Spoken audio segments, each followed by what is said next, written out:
नमस्कार दोस्तों, मैं हेमंत कुमार एक बार फिर से आप सबका स्वागत करता हूं हमारे YouTube channel the unique academy Ramnagar में।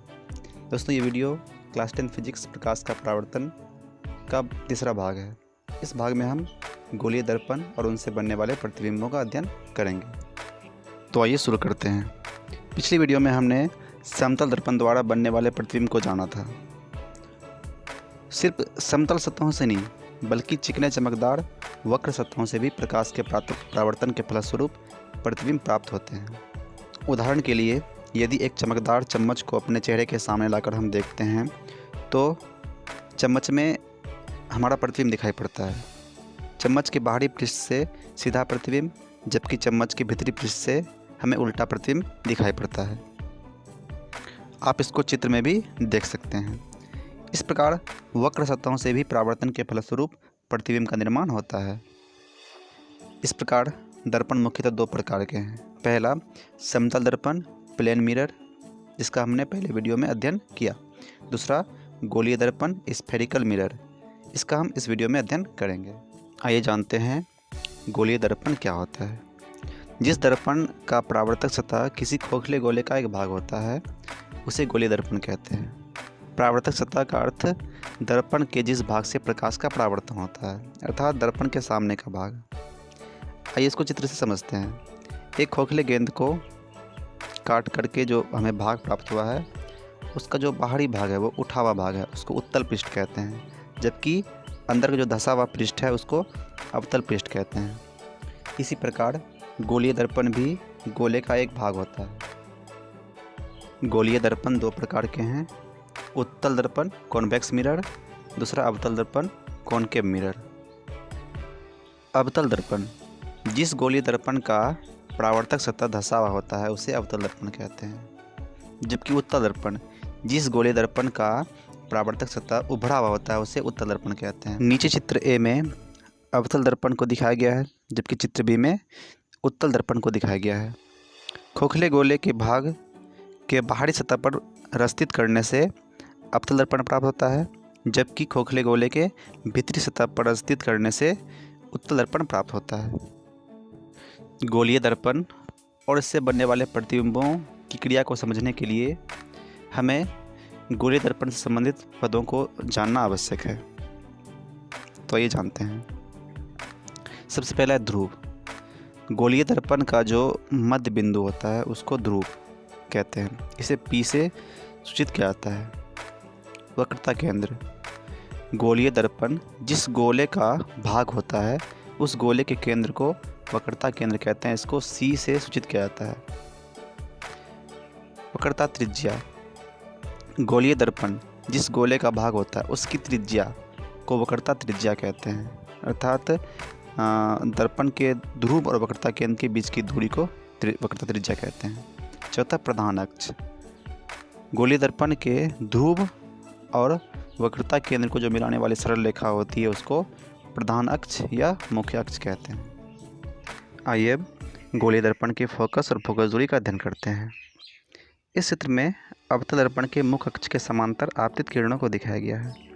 जिस प्रकार परावर्तन के नियम समतल दर्पण पर लागू होते हैं उसी प्रकार से गोलीय दर्पण भी लागू होते हैं। चित्र में AB आपतित किरण है जो कि दर्पण के बिंदु B से टकराती है। चूँकि C दर्पण का वक्रता केंद्र है, इसलिए केंद्र को B से मिलाने वाली रेखा अर्थात BC आपतन बिंदु B पर अभिलंब होगी। इस प्रकार यहाँ पे आपतन कोण ABC बनेगा और परावर्तन के नियम के अनुसार यह आपतित किरण आपतन कोण के बराबर परावर्तन कोण CBF बनाती हुई BF की दिशा में परावर्तित हो जाती है। इस प्रकार मुख्य अक्ष के समांतर आने वाली किरणें परावर्तित होकर मुख्य अक्ष के एक ही बिंदु F पर आकर मिल जाती है। उसी बिंदु को उस दर्पण का फोकस बिंदु कहते हैं। आइए इस चीज़ को अब उत्तल दर्पण में देखते हैं। इस दर्पण में दर्पण के मुख्य अक्ष के समांतर आपतित किरणों को दिखाया गया है, जो कि परावर्तन के बाद अलग अलग दिशाओं में चली जाती है, किंतु ये परावर्तित किरणें मुख्य अक्ष के एक बिंदु F से आती हुई प्रतीत होती है। उस बिंदु F को ही उत्तल दर्पण का फोकस कहते हैं। इस प्रकार हमें फोकस की परिभाषा प्राप्त होती है। किसी गोलीय दर्पण के मुख्य अक्ष के समांतर आने वाली किरणें दर्पण से परावर्तन के बाद मुख्य अक्ष के जिस बिंदु पर मिलती है या मुख्य अक्ष के जिस बिंदु से आती हुई प्रतीत होती है, उस बिंदु को उस गोलीय दर्पण का मुख्य फोकस या फोकस बिंदु कहते हैं। हमने देखा अवतल दर्पण का फोकस वास्तविक होता है, क्योंकि यहाँ पे परावर्तित किरणें बिंदु ए पर वास्तव में मिलती है, जबकि उत्तल दर्पण का फोकस काल्पनिक होता है, क्योंकि यहाँ पे परावर्तित किरणें बिंदु ए से आती हुई प्रतीत होती है। और किसी गोलीय दर्पण के फोकस एफ से दर्पण के ध्रुव पी की दूरी को दर्पण की फोकस दूरी कहते हैं। इसे छोटी एफ के द्वारा सूचित किया जाता है। हम प्रयोग के द्वारा अवतल दर्पण की फोकस दूरी को ज्ञात कर सकते हैं। एक कागज़ के टुकड़े को अवतल दर्पण के बहुत निकट लाते हैं और दर्पण को सूझ की ओर करते हैं। अब कागज़ के टुकड़े को धीरे धीरे दर्पण से दूर ले जाते हैं। हम देखते क्या है कि कागज़ पर एक गोल धब्बा बनने लगता है, और जब कागज़ पर एक छोटा चमकदार बिंदु प्राप्त होता है तो वो बिंदु उस दर्पण का फोकस बिंदु होता है। और फिर हम दर्पण से उस कागज़ की दूरी को माप लेते हैं, वो दूरी दर्पण की फोकस दूरी होती है। गोलीय दर्पण की फोकस दूरी, जो कि दर्पण के फोकस और ध्रुव के बीच की दूरी होती है, और उसकी वक्रता त्रिज्या, जो कि दर्पण के ध्रुव और वक्रता केंद्र के बीच की दूरी होती है।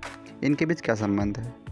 तो गोलीय दर्पण की फोकस दूरी जो होती है वो दर्पण की वक्रता त्रिज्या की आधी होती है, अर्थात f बराबर r/2। फोकस दूरी और वक्रता त्रिज्या के बीच संबंध को किस प्रकार से सत्यापित किया जाता है, इसके लिए अलग से वीडियो बना दिया जाएगा, आप उसको देख सकते हैं। किसी गोलीय दर्पण के सामने रखी वस्तु का किस प्रकार का प्रतिबिंब बनता है, इसको जानने के लिए गोलीय दर्पणों के लिए किरण आरेख की बनावट को समझना आवश्यक है। तो सबसे पहला है मुख्य अक्ष के समांतर आने वाली किरण। तो जब किरणें मुख्य अक्ष के समांतर आती है तो अवतल दर्पण में फोकस से होकर गुजरती है, जबकि उत्तल दर्पण में फोकस से आती हुई प्रतीत होती है। इसके बाद है फोकस की दिशा में आपतित किरण।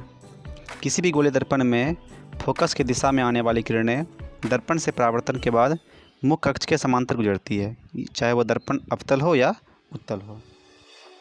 तीसरा है वक्रता केंद्र की दिशा में आने वाली किरण। वक्रता केंद्र की दिशा में आने वाली किरण दर्पण से परावर्तन के बाद पुनः उसी पथ पर वापस लौट जाती है, क्योंकि वक्रता केंद्र की दिशा में आने वाली किरण उस दर्पण पर लंबवत पड़ती है। आइए अब गोलीय दर्पण से किस प्रकार का प्रतिबिंब बनता है उसका अध्ययन करते हैं। सबसे पहले अवतल दर्पण के सामने विभिन्न दूरियों पर रखी वस्तुओं का प्रतिबिंब किस प्रकार का बनता है, उसकी प्रकृति और स्थिति क्या होती है, उनको जानते हैं। पहले अवतल दर्पण के किरण आरेख में विभिन्न बिंदुओं को जान लेते हैं।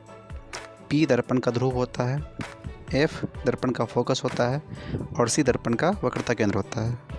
जब वस्तु अवतल दर्पण के सामने उसके फोकस और ध्रुव के बीच स्थित हो। चित्र में अवतल दर्पण के सामने एक वस्तु AB को दिखाया गया, जो कि उस दर्पण के ध्रुव और फोकस से बीच स्थित है। इस वस्तु के शीर्ष A से दो किरण निकलती है, एक मुख्य अक्ष के समांतर जो कि परावर्तन के बाद F से गुजरती है, और दूसरी C की दिशा में जो कि पुनः उसी दिशा में लौट जाती है, और ये परावर्तन के बाद एक दूसरे से नहीं मिलती है, बल्कि दर्पण के पीछे बिंदु A' से आती हुई प्रतीत होती है। इस प्रकार से वस्तु AB का प्रतिबिंब दर्पण के पीछे A', P' बनता है, जो कि काल्पनिक, सीधा और वस्तु से बड़ा बनता है। आइए अब दूसरी स्थिति का अध्ययन करते हैं। जब वस्तु अवतल दर्पण के सामने उसके फोकस पर स्थित हो। चित्र में हम देख सकते हैं एक वस्तु AB अवतल दर्पण के फोकस पर स्थित है। इसके शीर्ष A से दो किरणें निकलती है और परावर्तन के बाद दोनों किरणें समांतर हो जाती है। इस प्रकार से फोकस पर स्थित वस्तु का प्रतिबिंब अनंत पे बनता है दर्पण के सामने, और यह प्रतिबिंब वास्तविक, उल्टा और वस्तु से बहुत बड़ा होता है। अब यदि वस्तु को अवतल दर्पण के सामने उसके वक्रता केंद्र और फोकस के बीच में रखा जाए तो उसका प्रतिबिंब वक्रता केंद्र और अनंत के बीच बनता है। यह प्रतिबिंब वास्तविक होता है, उल्टा होता है और वस्तु से बड़ा होता है। आइए अब चौथी स्थिति का अध्ययन करते हैं। जब वस्तु अवतल दर्पण के सामने उसके वक्रता केंद्र पर स्थित हो। जैसा कि चित्र में एक वस्तु AB को दिखाया गया है जो अवतल दर्पण के सामने उसके वक्रता केंद्र पर स्थित है। इस वस्तु के शीर्ष A से दो किरणों को दिखाया गया है। एक किरण जो कि मुख्य अक्ष के समांतर होती है और परावर्तन के बाद एफ से गुजरती है, और दूसरी किरण जो कि फोकस से होकर के आती है और परावर्तन के बाद मुख्य अक्ष के समांतर होकर गुजरती है, और ये दोनों किरणें परावर्तन के बाद ए डैश पर मिलती है। और इस प्रकार वस्तु ए बी का प्रतिबिंब वक्रता केंद्र पर ही बनता है, और यह प्रतिबिंब वास्तविक, उल्टा और वस्तु के बराबर होता है। अब यदि किसी वस्तु को अवतल दर्पण के सामने उसके वक्रता केंद्र और अनंत के बीच रखा जाए तो उस वस्तु का प्रतिबिंब दर्पण के फोकस और वक्रता केंद्र के बीच बनता है। यह प्रतिबिंब वास्तविक होता है, उल्टा होता है और वस्तु से छोटा होता है। आइए अब अंतिम स्थिति में जानते हैं जब वस्तु अवतल दर्पण के सामने अनंत पर स्थित हो। उदाहरण के लिए सूर्य, चंद्रमा आदि जैसी वस्तुएं जब दर्पण के सामने होती है तो उसे अनंत दूरी पर माना जाता है। अनंत से आने वाली प्रकाश की किरणें समांतर किरणें होती है, और समांतर किरणें जब अवतल दर्पण पर पड़ती है तो परावर्तन के बाद यह फोकस पर मिलती है। इस प्रकार से अनंत पर स्थित वस्तु का प्रतिबिंब अवतल दर्पण में फोकस पर बनता है, और यह प्रतिबिंब वास्तविक, उल्टा और वस्तु से बहुत ही छोटा होता है। इस चित्र में अवतल दर्पण के द्वारा वास्तविक प्रतिबिंब को बढ़ना दिखाया गया है। इस चित्र में एक मोमबत्ती जो कि अवतल दर्पण के सामने उसके फोकस और वक्रता केंद्र के बीच स्थित है, और इस वस्तु का वास्तविक प्रतिबिंब वक्रता केंद्र और अनंत के बीच प्राप्त होता है, जो कि वास्तविक होता है और उल्टा होता है, और इसे पर्दे पर प्राप्त किया जा सकता है। आइए अब जानते हैं उत्तल दर्पण के द्वारा किस प्रकार का प्रतिबिंब बनता है।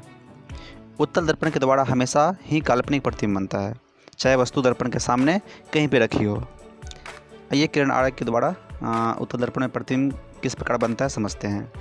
चित्र में उत्तल दर्पण को दिखाया गया है और इसके सामने एक वस्तु ए बी रखी हुई है। वस्तु ए बी के शीर्ष ए से दो किरणें निकलती हुई दिखाई गई है। एक किरण जो कि मुख्य अक्ष के समांतर है और वह परावर्तन के बाद फोकस से आती हुई प्रतीत होती है, जबकि दूसरी किरण सी की दिशा में जाती है और पुनः उसी पथ पर वापस लौट जाती है, और ये दोनों किरणें परावर्तन के बाद दर्पण के पीछे बिंदु ए डैश से आती हुई प्रतीत होती है।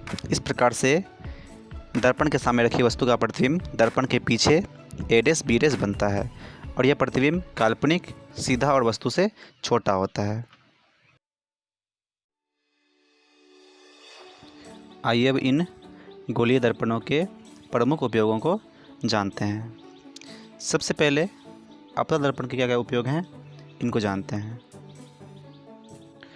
अवतल दर्पण का प्रयोग हजामती दर्पण के रूप में किया जाता है, क्योंकि अवतल दर्पण के सामने उसके फोकस और ध्रुव के बीच यदि वस्तु रखी हो तो उसका प्रतिबिंब दर्पण के पीछे सीधा, बड़ा और आभासी बनता है। इसी कारण से अवतल दर्पण का उपयोग हजामती दर्पण अर्थात दाढ़ी बनाने के लिए प्रयोग किया जाता है। अवतल दर्पण का उपयोग टॉर्च या वाहनों के हेडलाइटों में भी किया जाता है। इसमें जो प्रकाश का स्रोत होता है यानी बल्ब, उसको दर्पण के फोकस पर स्थित किया जाता है, और हम जानते हैं कि अवतल दर्पण के फोकस से आने वाली किरणें दर्पण से परावर्तन के बाद समांतर गुजरती है। तो इस प्रकार से समांतर किरणपुंज प्राप्त करने के लिए टॉर्च या वाहनों के हेडलाइटों में अवतल दर्पण का उपयोग किया जाता है। रोगियों के नाक, कान, गले, दांत आदि की जांच के लिए डॉक्टरों के द्वारा अवतल दर्पण का प्रयोग किया जाता है, क्योंकि इसमें प्रकाश स्रोत यानी बल्ब जो होते हैं उससे आने वाले प्रकाश को एक छोटी सी बिंदु पर केंद्रित किया जाता है। सौर भट्ठियों में जहां सूर्य से आने वाली ऊर्जा को एक छोटे से जगह पर केंद्रित करके अधिक ऊष्मा प्राप्त किया जाता है, वहां भी अवतल दर्पण का प्रयोग किया जाता है। आइए अब उत्तल दर्पण के उपयोग को जानते हैं। उत्तल दर्पण का उपयोग मुख्य रूप से मोटर वाहनों के साइड मिरर, पथ दृश्य दर्पण यानी कि पीछे देखने वाले दर्पण के रूप में किया जाता है, क्योंकि इस दर्पण के द्वारा किसी वस्तु का हमेशा सीधा प्रतिबिंब बनता है और छोटा बनता है। उत्तल दर्पण का जो दृष्टि क्षेत्र होता है वो काफ़ी विस्तृत होता है, जिस कारण से इस दर्पण के द्वारा वाहन चालक अपने पीछे के बहुत बड़े क्षेत्र को देख पाता है। आइए अब दर्पण सूत्र को जानते हैं। किसी भी गोलीय दर्पण में वस्तु दूरी, प्रतिबिंब दूरी और फोकस दूरी के बीच संबंध को दर्शाने के लिए एक सूत्र का प्रयोग किया जाता है जिसे दर्पण सूत्र कहते हैं। यहाँ दर्पण सूत्र दिया हुआ है 1/f = 1/v + 1/u। यहाँ पे f जो है वो दर्पण की फोकस दूरी होती है, v दर्पण से प्रतिबिंब की दूरी होती है और u वस्तु दूरी होती है। यहाँ पे जो प्रतिबिंब दूरी या वस्तु दूरी या फोकस दूरी दी हुई है, ये दूरियाँ दर्पण के ध्रुव से नापी जाती है। जब हम दर्पण सूत्र का प्रयोग करते हैं तो इन दूरियों के चिन्ह को चिन्ह परिपाटी के अनुसार प्रयोग करना होता है। चिन्ह परिपाटी में दर्पण के ध्रुव से दाईं ओर की दूरी को धनात्मक चिन्ह के द्वारा, जबकि ध्रुव से बाईं ओर की दूरी को ऋणात्मक चिन्ह के द्वारा दर्शाया जाता है। जबकि मुख्य अक्ष से ऊपर की दूरियों को धनात्मक चिन्ह के द्वारा और मुख्य अक्ष से नीचे की दूरी को ऋणात्मक चिन्ह के द्वारा दिखाया जाता है। चिन्ह परिपाटी के अनुसार जो अपतल दर्पण की वक्रता त्रिज्या या फोकस दूरी होती है वो ऋणात्मक होती है, क्योंकि अपतल दर्पण में फोकस दूरी और वक्रता त्रिज्या दर्पण के बाईं ओर होती है, जबकि उत्तल दर्पण की वक्रता त्रिज्या और फोकस दूरी धनात्मक होती है, क्योंकि उत्तल दर्पण की जो फोकस दूरी होती है फिर वक्रता त्रिज्या होती है वो दर्पण से दाईं ओर होती है। आंकिक प्रश्नों को हल करते समय इन चिन्ह परिपाटियों का ध्यान देना आवश्यक होता है। इस चैप्टर का लास्ट टॉपिक है आवर्धन। तो जानते हैं आवर्धन क्या होता है। आवर्धन का अर्थ होता है किसी भी दर्पण के द्वारा जो प्रतिबिंब बन रही है वो प्रतिबिंब वस्तु से कितना गुना होता है। प्रतिबिंब की ऊंचाई और वस्तु की ऊंचाई के अनुपात को आवर्धन कहा जाता है। आवर्धन को छोटी m के द्वारा सूचित किया जाता है। आवर्धन बराबर प्रतिबिंब की ऊंचाई यानी कि h' बटा वस्तु की ऊंचाई h। आवर्धन का सूत्र होता है -v/u। यदि किसी दर्पण के द्वारा बने प्रतिबिंब के आवर्धन का मान ऋणात्मक आता है तो इसका अर्थ हुआ कि प्रतिबिंब वास्तविक और उल्टा है, जबकि यदि आवर्धन का मान धनात्मक चिन्ह आता है तो इसका अर्थ हुआ कि प्रतिबिंब आभासी और सीधा बनता है।